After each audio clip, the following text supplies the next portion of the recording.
Joined by Mayor Coppinger, Mayor Burke, Lieutenant Governor Randy McNally, Congressman Chuck Fleischman. There are a number of elected officials in our state legislature here as well, state senators and representatives, particularly those from this region who have joined us today in our tour. On Sunday evening, as everyone knows, on the 12th of April, a devastating storm system rolled through this region. Hamilton, Bradley, Marion, Polk counties were affected, among other areas. The hardest hit areas certainly being Hamilton and Bradley County, resulting in significant damage. And as you all know, at least currently 3 confirmed deaths here in Tennessee. Before I make any additional comments, I just want the people in this region to know that, especially after touring today, the hearts and thoughts and prayers of thousands of Tennesseans are with you. This has been a devastating strike.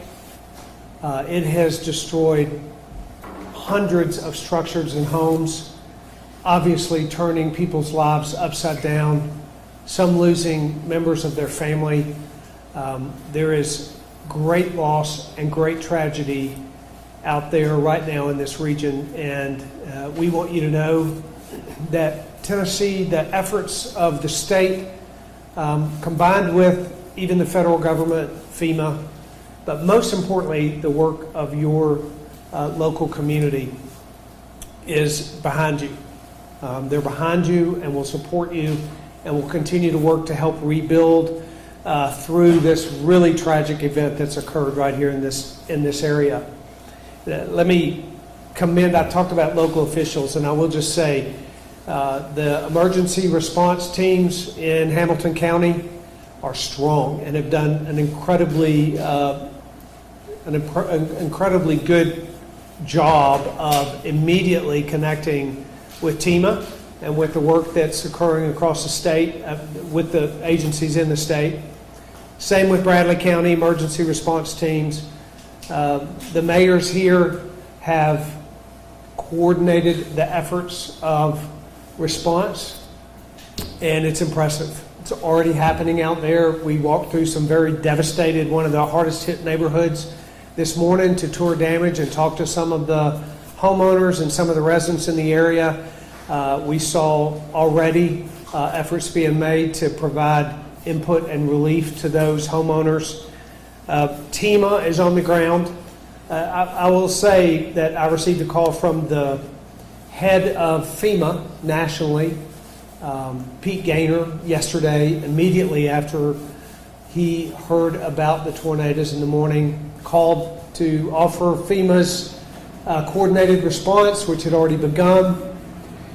TEMA is on the ground today with FEMA, assessing the damage, and that process will continue today and tomorrow.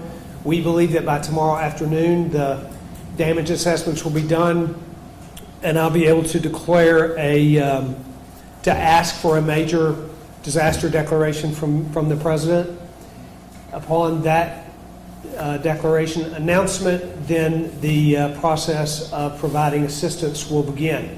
That will be for individual assistance who are not, for those who are not covered by insurance for their losses in this storm, and then public assistance, which is utilities and infrastructure and the damages associated with infrastructure. I'll add too that while all of these efforts are being coordinated right now, there are shelters provided by the American Red Cross in hotels around the region. There is work being done by utility teams because of the significant power outages. There is a lot of disruption in this region and in this area right now, and there are a lot of lives being affected. But there are a lot of folks, agencies, and organizations from private sector, nonprofit, and government agencies that are on the ground working today. And the response has been impressive. The loss has been heartbreaking. And once again, we're challenged with a tragedy and a difficulty, but we're prepared for that challenge, and we will see this region through that challenge like we have in times past. I want to ask Mayor Coppinger to make remarks, and Mayor Burke as well. So, Mayor Coppinger. Thank you, Governor, and we certainly want to say thank you for coming to Hamilton County and for what touring, and actually, as many of you saw today, him going out and personalizing it by seeing many of the neighbors in the Holly Hills community. I want to begin by saying we continue to grieve with the families. We had 2 fatalities. I want to say that this, all of the people in Hamilton County and the state of Tennessee grieve with those families, and we pray for the people for a quick recovery that were hospitalized as a result of this incident. And I know all of you join me with that. But I also want to say, again, how important it is not only to have the governor here with his resources, but every single member of our Hamilton County delegation is present with us here today. And that means a great deal. It shows you exactly how much they care about what's going on in the community, whether they directly represent it or not.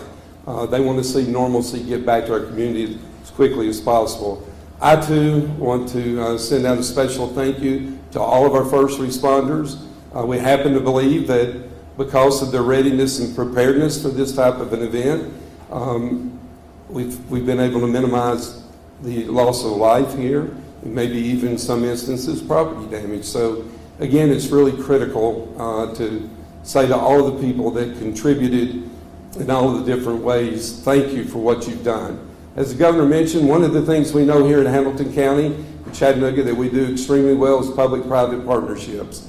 The outpouring of the offers of contributions in many different ways, too many different ways to mention, and from too many people to mention, has been phenomenal. And again, if you want to be able to contribute, there's still a way to do that through our Emergency Operations Center. So I'm just going to conclude, because I want to be brief, to again say that, you know, we're very resilient here in Hamilton County. We've endured these types of events and other tragedies in the past, and we will bounce back and we will overcome this. But again, to remember in our thoughts and prayers those that were less fortunate, that were impacted directly by this tragedy. Thank you.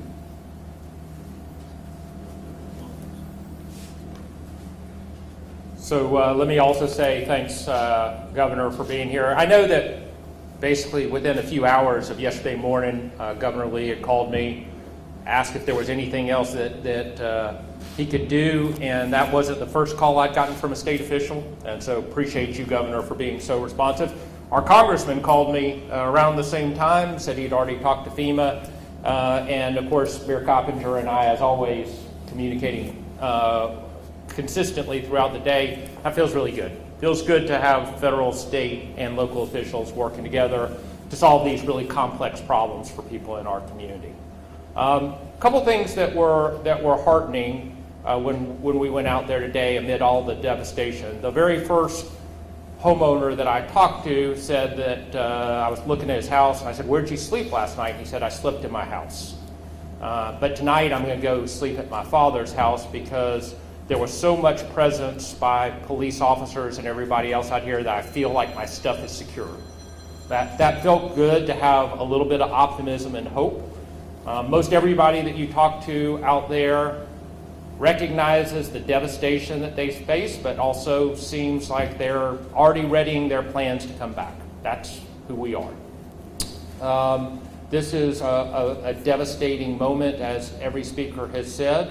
In the middle of telling people stay at home, we've seen somewhere north of 100 structures destroyed in our community. That is very tough for people. And we know that everyone needs to be safe during this time. But I said this yesterday, we are tough, we are resilient. Don't mistake politeness for weakness. Chattanoogans have seen event after event over these last 5 years in particular. We will find our way through this one as well. We're going to comfort those families that need our arms around them. We're going to make sure that each and every person understands what we can do and how they can get to the other side. There is humility in this incident. As I stand out there seeing the homes devastated, a lot of what I think about is what man can't do. We just can't build things that are strong enough to stand up to the winds and the Mother Nature. But there's so much that we can do for each other. That's what's really important now, and I know that Chattanoogans will see us through to the other side. Thank you, Governor. Thank you. Thank you both. I want to add one additional comment before we go to questions, but we talked about the response of teams and the response of organizations and the support of the Lieutenant Governor and Congressmen and mayors and the delegation. People that are actually out there on the front line, the first responders, the law enforcement officials that are out there right now, the healthcare workers that are treating not only COVID patients, but that are treating the injured as a result of this. Those are the folks that are doing the work that are actually the part of the organizations that we're talking about. And I just want to say to them again, to law enforcement, to first responders, to healthcare workers that are in the midst of crisis, layered on top of crisis, thank you. We want to be incredibly supportive to the degree that we can with all of those agencies and all of those folks that are helping take care of Tennesseans, that are actually bringing hope in the midst of real struggles across our state. So thank you for that. I also have Patrick Sheehan, who's with TEMA here to answer any questions regarding TEMA's response to this. So we would be happy to, and I've already introduced everyone up on stage. We'll be happy to answer any questions. Yes. Well, my first question is for the local mayors. What are some of the specific needs that you guys have from the state? And then for the governor, what are you guys doing to answer those? Well, Sarah, as it relates to the special needs we have, the state's been extremely responsive already. As was mentioned, I mean, the governor spoke with us yesterday morning to ask what our needs were. We immediately asked for personal protective equipment for our first responders, and that was delivered. Again, the congressman made a phone call and helped us with that through FEMA, through TEMA, and down to us. But these types of requests that we've had to make through the governor have been extremely important. Going forward, those types of things will be important. Also, this type of devastation is going to be extremely expensive to overcome. And as a result of that, TEMA's on the ground, as was mentioned, working with FEMA, certainly working with Governor Lee, in being able for us to meet the standard or the goal. It's not a goal, it's an unfortunate tragedy, but there's a certain amount of loss that we have to have. So they're already looking at that, which is going to help us as it relates to grant money and reimbursements for a lot of expenses that the taxpayers of this county have had to already spend and will spend. But I'd say right now, the most important thing is we asked the community, we don't need any onlookers in that particular area. What we need are people that can make the assessments, and so that we can get resources to all the people there. I noticed in the walkthrough with the governor out there today, there's quite a few insurance companies there that are already helping the residents in that location. But right now, it's just about trying to provide resources, the essential needs. I didn't mention, but I should have mentioned, we have about 140 people that we had to put up in shelters, and those shelters happen to be with the help of the Spring Hill Suites in Ooltewah and the Super 8 Hotel in Lookout Valley. So we'll continue to need resources such as funding to be able to provide the needs to the citizens. And that would not be made possible just by local government. That is with the help of the state and federal agencies.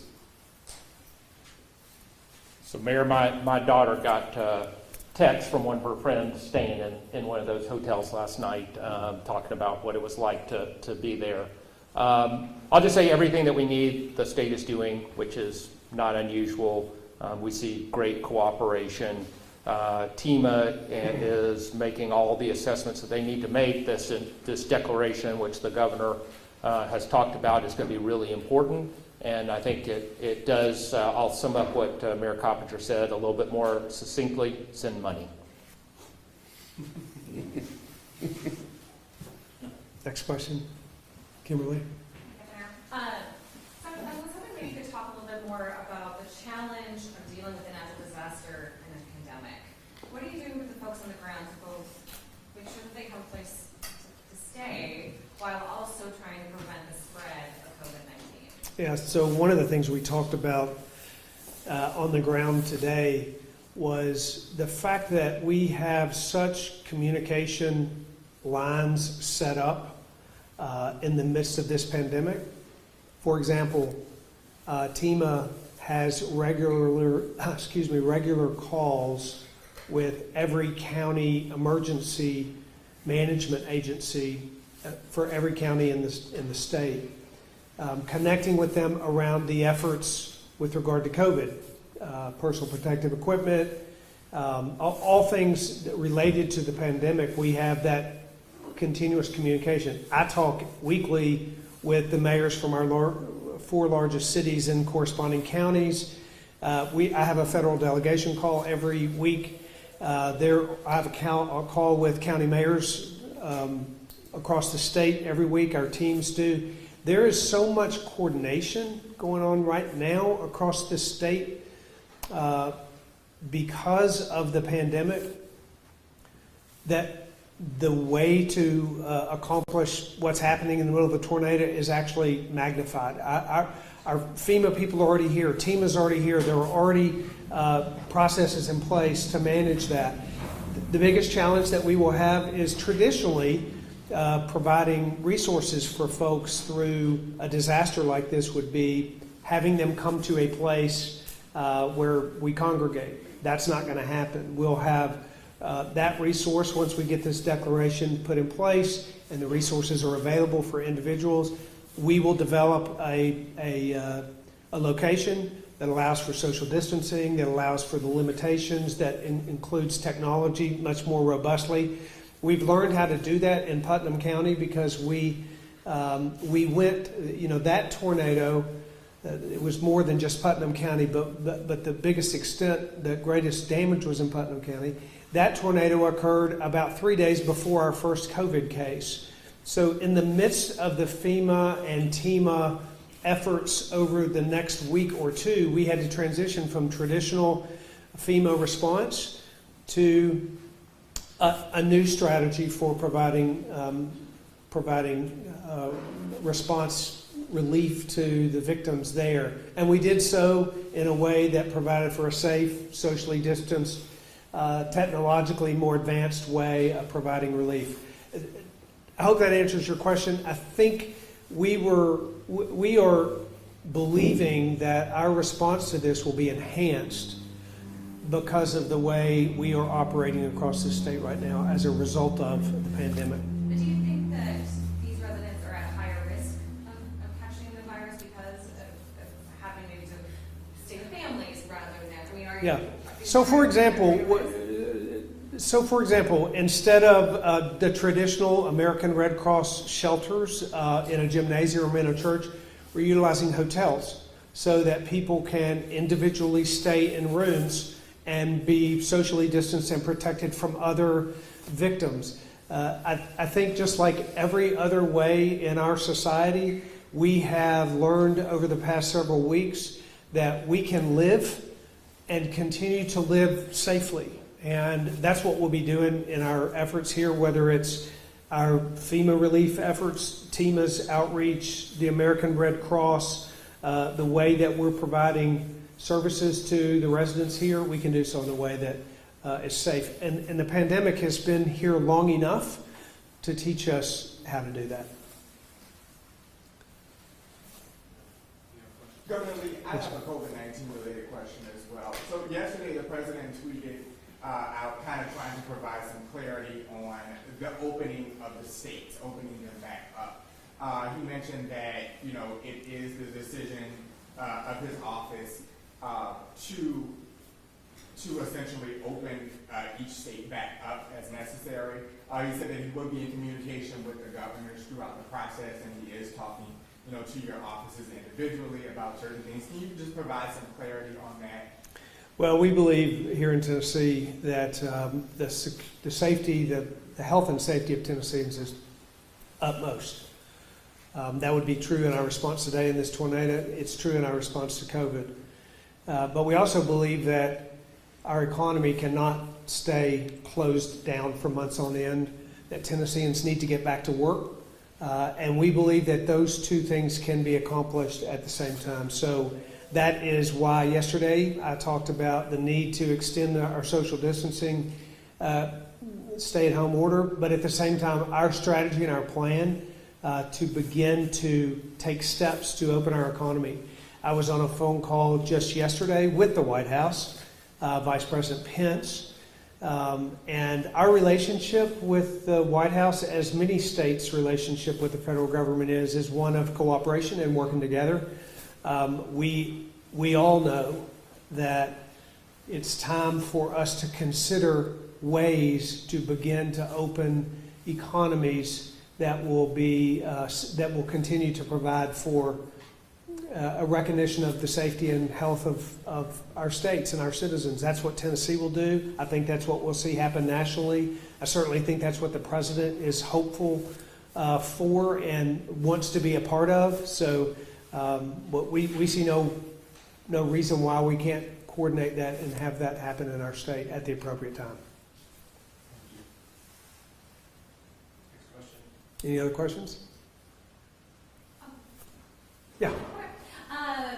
Also COVID related, but is there any update on prison testing? I know you recently tested some of the correctional staffers and a handful of prisoners. Is there any thought about testing all of Tennessee's inmates at this time? Yeah, so we did in fact go in. We had 2 facilities that had a positive case among staff workers. And so we went into both of those cases and to both of those facilities and tested all of the staff.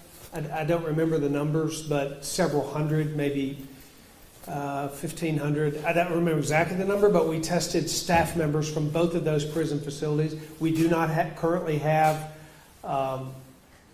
inmates that have tested positive in those facilities, so we haven't made additional, developed additional strategy until we have an inmate that tests positive. We certainly are looking at expanding testing to populations across our state more robustly. We've talked a lot about growing the testing capacity in the state. We're going to be doing that. We're actually going to be announcing some specific ways that we hope to expand testing. We are looking at, what you asked about prison populations. We're looking at populations that we should consider expanding that testing into, and prisons will be one we look at. But the population we're looking most closely at are the elderly, those in assisted living and nursing homes. They're most at risk if they develop or if they contract the virus. We will, as we develop expand our capacity for testing, we will likely move first to those who are most vulnerable, and we're looking at a strategy to more robustly test the elderly that are currently living in assisted living facilities. But prisons will be something we look at the right time. Yes. Have you gone or are you going today to Bradley, Marion, and Polk County? And what is response looking like there? Our teams will be touring that through on helicopter. I went to one neighborhood this morning that was the most hard hit, just to get a flavor of what's happening here. So our folks, particularly the ones that are most able to assist, FEMA, TEMA, our state officials that are involved in assistance with locals will be on the ground.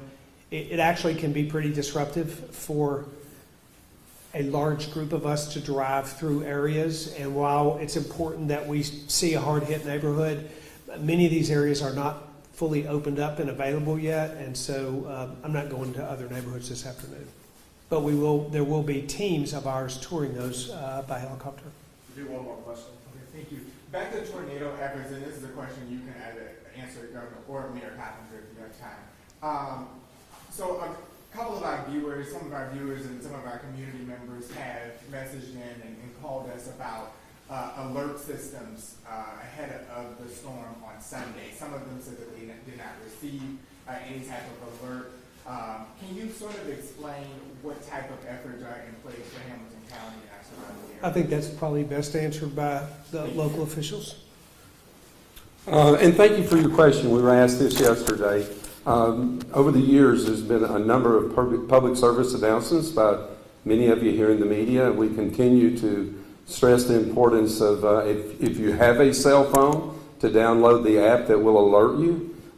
It's pretty simple to do that. You can get help from our emergency management people. The other thing that we've been encouraging for a number of years, and we've heard some positive things come back from it as well, is to purchase a weather radio to get those alerts. So we happen to live in a community where we have a nuclear tower, and as a result of that, they have an alarm system that goes off that would sound much like an alarm you would for a tornado. So it has always been suggested to us, because of our topography and that on that nuclear facility, that we use an alternative way of doing that. And we've been very successful.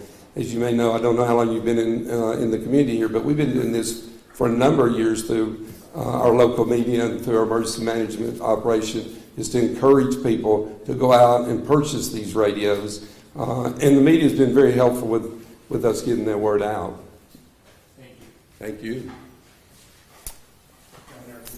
Yeah. Kim, I want to clarify one question you asked about the prisons. As you know, we did have an inmate test positive, but that inmate was not in a prison at the time. It was in a healthcare facility. So I just want to be clear about that. When we do have positive tests there, we'll respond appropriately. Thank you all very much. I want to thank you all for being with me and for touring, and for the members of the delegation out there, really for all of the leaders in this community that have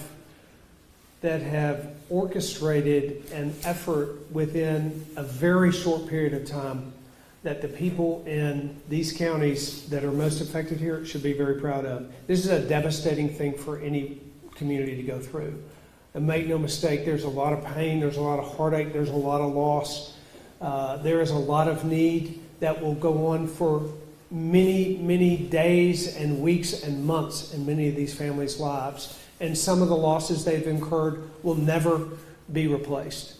We understand that. But the swift response and the appropriate response and the coordinated response that has been evident on the ground here today in our visit, you are to be commended for your response. We also saw nonprofit organizations already there helping.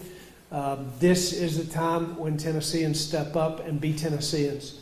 This is the time that we live up to our name and we live up to our reputation of being the type of folks that come together and serve in ways that are presented to us in the midst of the greatest challenges we have. So I implore you as well, as you work together, that you also pray together with us for the people in this region. Pray for those that have lost family members. Pray for those whose houses have been destroyed. Pray for those who are serving them on the front lines, those healthcare workers and those first responders and those law enforcement officials, because that favor associated with all of the work that everyone's doing together is part of what makes us unique. It's part of what will make us proud of the response in the midst of trouble. So again, thank you all for being here today. Thank you, sir. Good to see you. As always, happy to get to see you. Appreciate you.